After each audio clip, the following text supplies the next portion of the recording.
সুপ্রিয় শিক্ষার্থী, আসসালামু আলাইকুম। আরিফস একাডেমির পক্ষ থেকে তোমাদেরকে জানাই শুভেচ্ছা। আশা করি তোমরা ভালো আছো এবং সুস্থ আছো। তো আজকের এই ক্লাসে আমরা পৃষ্ঠা নম্বর 100, ঠিক আছে, গণিত বইয়ের পৃষ্ঠা নম্বর 100 এর যে কয়টি অঙ্ক অর্থাৎ 2টি অঙ্ক আছে, ঠিক আছে, 2টি অঙ্ক সমাধান করব, ঠিক আছে। তো গত পর্বেও কিন্তু আমরা এই রিলেটেড অঙ্ক সমাধান করেছিলাম, ঠিক আছে। তো আজকেও আমরা সমাধান করব, ঠিক আছে। তার আগে আমাদেরকে কিছু 4টা মতো সূত্র জানতে হবে, ঠিক আছে। তো এই সূত্রগুলো মুখস্থ করে নিতে হবে, তাহলে আমরা অঙ্ক খুব সহজে করে ফেলতে পারবো, ঠিক আছে। যে মুনাফার হার, ঠিক আছে, বার্ষিক মুনাফার হার নির্ণয়, তারপরে মুনাফা নির্ণয়, তারপরে তোমার হচ্ছে আসল নির্ণয়, ঠিক আছে, হ্যাঁ, সময় নির্ণয়, এগুলো খুব সহজে তাহলে আমরা করে ফেলতে পারবো, ঠিক আছে। সূত্রগুলো যদি আমরা মুখস্থ করে ফেলি, তাহলে চলো আগে আমরা সূত্রগুলো জেনে আসি। তাহলে আমরা প্রথমে আসল নির্ণয় সূত্রটা জানবো, ঠিক আছে। তো দেখো আমি এখানে লিখে রেখেছি, তো তোমরা এটা সুন্দর মতো খাতায় তুলে নিবা এবং মুখস্থ করে নিবা, ঠিক আছে। তো দেখো আসল সমান সমান আমরা বলতে পারি মুনাফা গুণ 100, মুনাফা গুণ 100 ভাগ হচ্ছে কি বার্ষিক মুনাফার হার গুণ সময়, ঠিক আছে। তাহলে আসল সমান সমান মুনাফা গুণ 100, মুনাফা গুণ 100 ডিভাইডেড বাই বা ভাগ বার্ষিক মুনাফার হার গুণ সময়, ঠিক আছে। তো এগুলো আমরা অঙ্ক যখন করব, এগুলো সবগুলোর মানগুলো কিন্তু আমাদের প্রশ্নে দেওয়া থাকবে, ঠিক আছে। এরপর দেখো বলছে মুনাফা, মুনাফা সমান সমান কি আমাদের আসল গুণ বার্ষিক মুনাফার হার, আসল গুণ বার্ষিক মুনাফার হার গুণ সময় ভাগ 100, ঠিক আছে। এটা হচ্ছে মুনাফা নির্ণয়ের সূত্র। এরপর সময়, কখনো কখনো আমাদের প্রশ্নে বলতে পারে যে সময় নির্ণয় করো, ঠিক আছে। তো সময় সমান সমান মুনাফা গুণ 100, মুনাফা গুণ 100 ভাগ হচ্ছে কি আসল গুণ বার্ষিক মুনাফার হার, আসল গুণ বার্ষিক মুনাফার হার। এরপর দেখো 4 নম্বর হচ্ছে বার্ষিক মুনাফার হার নির্ণয় সূত্র, বার্ষিক মুনাফার হার নির্ণয় সমান সমান বার্ষিক মুনাফার হার নির্ণয়, বার্ষিক মুনাফার হার সমান সমান, হ্যাঁ, দেখো মুনাফা গুণ 100, মুনাফা গুণ 100 ডিভাইডেড বাই আসল গুণ সময়, আসল গুণ সময়, ঠিক আছে, আসল গুণ সময়। তো এই 4টা সূত্র আমাদের কিন্তু খুবই গুরুত্বপূর্ণ, এগুলো আমাদেরকে মুখস্থ করে নিতে হবে, ঠিক আছে। তাহলে দেখো এবার আমরা এই 2 নাম্বার প্রশ্নটা সমাধান করব, ঠিক আছে। তো 2 নাম্বার দেখো বলছে সোহেল তার খামারে, সোহেল তার খামারে দেখো যদি আমরা এখানে দিই, তাহলে দেখো এখানে 2,30,500 টাকা বিনিয়োগ করলেন, ঠিক আছে। তো তাহলে বলছে কি সোহেল তার খামারে 2,30,500 টাকা বিনিয়োগ করলেন, বছর শেষে বেড়ে 2,48,940 টাকা হলো, তিনি কত হারে মুনাফা পেলেন, ঠিক আছে। তাহলে দেখো এখানে 2,30,500 টাকা বিনিয়োগ করেছেন এবং বছর শেষে তিনি 2,48,940 টাকা হলো, সেই টাকাটা এটা বেড়ে গেছে, ঠিক আছে। তাহলে দেখো তিনি কত হারে মুনাফা পেলেন, ঠিক আছে, কত হারে মুনাফা পেলেন। তো মুনাফা নির্ণয়ের সূত্র আমরা কিন্তু একটু আগে আমরা এটা জানলাম যে মুনাফা নির্ণয়ের সূত্রটা জেনেছি, ঠিক আছে। তো আমরা এই যে এখানে তাকানোর কোনো আমাদের দরকার নাই, ঠিক আছে। যে সূত্রটা আমরা জানলাম না, এই সূত্রের সাহায্যে এটা আমরা সমাধান করে ফেলবো, ঠিক আছে। তো এখানে একটু আমাদেরকে বুঝতে হবে, তাহলে সে দেখো সোহেল তার খামারে এত টাকা বিনিয়োগ করেছে, তাহলে যেটা বিনিয়োগ করে সেটার নাম কি আসল, যেটা বিনিয়োগ করব সেটা হচ্ছে আমাদের আসল টাকা, যেটা আমরা বিনিয়োগ করব সেটা হচ্ছে কি আমাদের আসল টাকা, ঠিক আছে। এরপর দেখো বছর শেষে বেড়ে দাঁড়ায়েছে কত টাকা, 2,48,940 টাকা। তাহলে দেখো এখানে আসলও আছে এবং লাভও আছে, ঠিক আছে। তো এতটুকু আমাদের দরকার আছে এখানটাতে, ঠিক আছে, এতটুকু আমাদের দরকার আছে। তাহলে দেখো এখানে আমাদের আসল পেয়েছি, আসল আমাদের আছে, তাহলে এই আসল টাকা থেকে যদি আমরা দেখো আসল এবং আমাদের বছর শেষে বেড়ে হয়েছে 2,48,940 টাকা, এই টাকাটা থেকে যদি আমরা এই 2,30,500 টাকাটা বিয়োগ করে দিই, তাহলে আমরা কি পাবো, মুনাফা, তাই না, অর্থাৎ লাভ যে টাকাটা হয়েছে আমাদের বছর শেষে সেই টাকাটা বের হয়ে আসবে। তো এতটুকু আমাদের দরকার আছে, ঠিক আছে, এই অঙ্কে এতটুকু দরকার আছে। দেখো তাহলে মুনাফা সমান সমান 2,48,940 বিয়োগ 2,30,500 টাকা, ঠিক আছে। এটা বিয়োগ করলে পেয়েছে এখানে দেখো 18,440 টাকা, এটা হচ্ছে কি তাহলে আমাদের মুনাফা, ঠিক আছে। তাহলে এখানে আমরা মুনাফাটাও পেয়ে গেলাম, ঠিক আছে, এটার নাম হচ্ছে আমাদের মুনাফা, এটা হচ্ছে কি আমাদের মুনাফা, ঠিক আছে।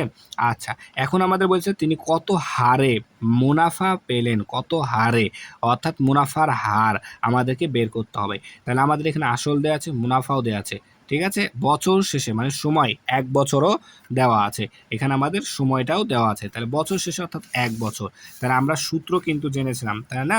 তাহলে দেখো আমরা এটা লিখতে পারি 2 নম্বরে, যে দেখো আমরা জানি, ঠিক আছে, প্রথমে আমরা লিখে দেবো যে আমরা জানি বার্ষিক মুনাফার হার, বার্ষিক মুনাফার হার সমান সমান, দেখো আমরা কিন্তু সূত্রটা জেনেছিলাম তাই না, বার্ষিক মুনাফার হার সমান সমান কি, যে মুনাফা গুণ 100, মুনাফা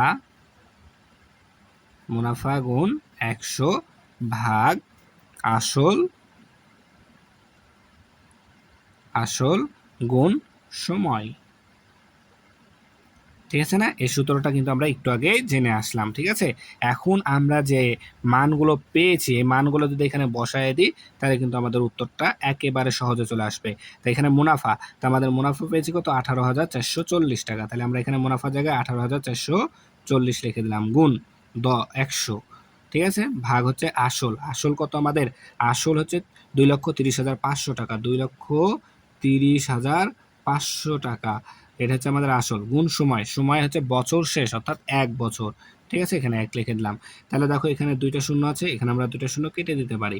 ঠিক আছে, তাহলে এখন দেখো এখানে থাকছে 18,440 ভাগ হচ্ছে 2,305।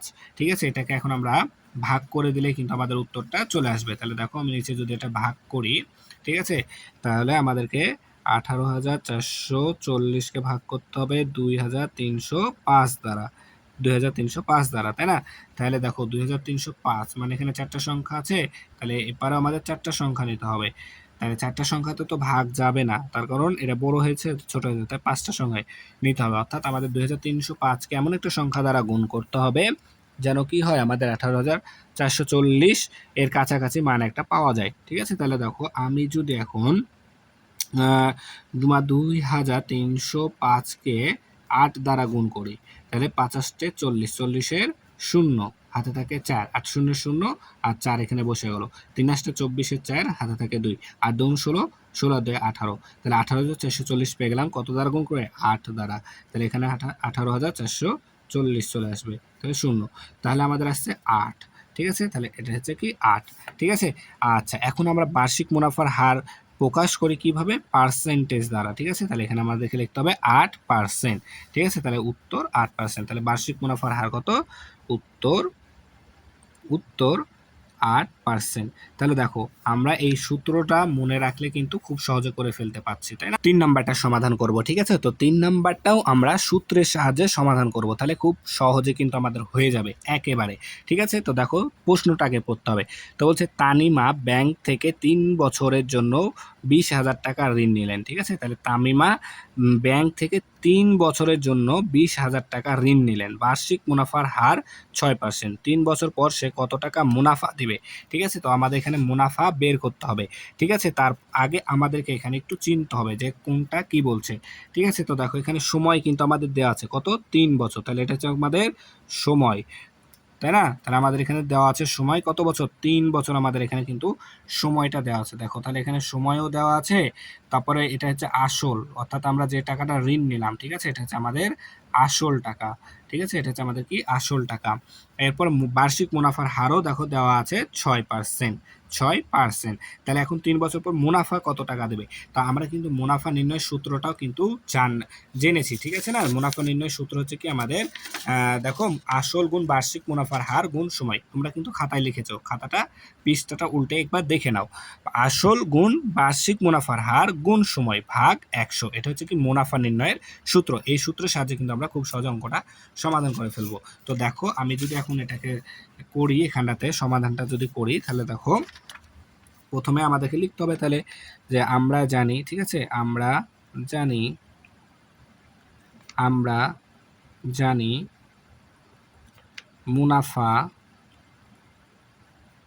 মুনাফা সমান সমান কি, মুনাফা সমান সমান আসল গুণ বার্ষিক মুনাফার হার, আসল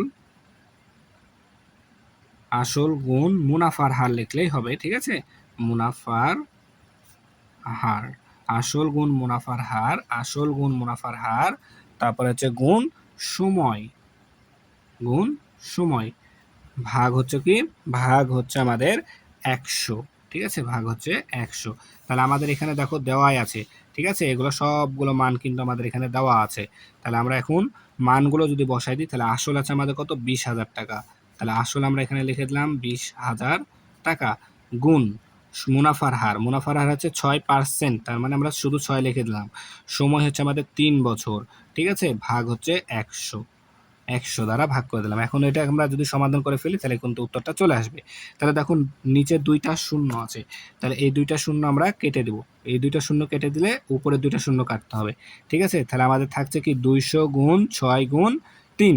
তাহলে যদি আমরা 6 দুগুণ 12, তাহলে আমাদের আসছে 6 দুগুণ 1200, তাহলে গুণ করলে 1200, 200 গুণ 600, তাহলে 1200কে আবার 3 দ্বারা গুণ করলে 3 বারং 36, তার মানে 3600 টাকা। 3600 টাকা। তাহলে তাকে মুনাফা দিতে হবে কত টাকা? 3600 টাকা। তাহলে আমরা এখানে উত্তরটা লিখে দেব, উত্তর 3600 টাকা।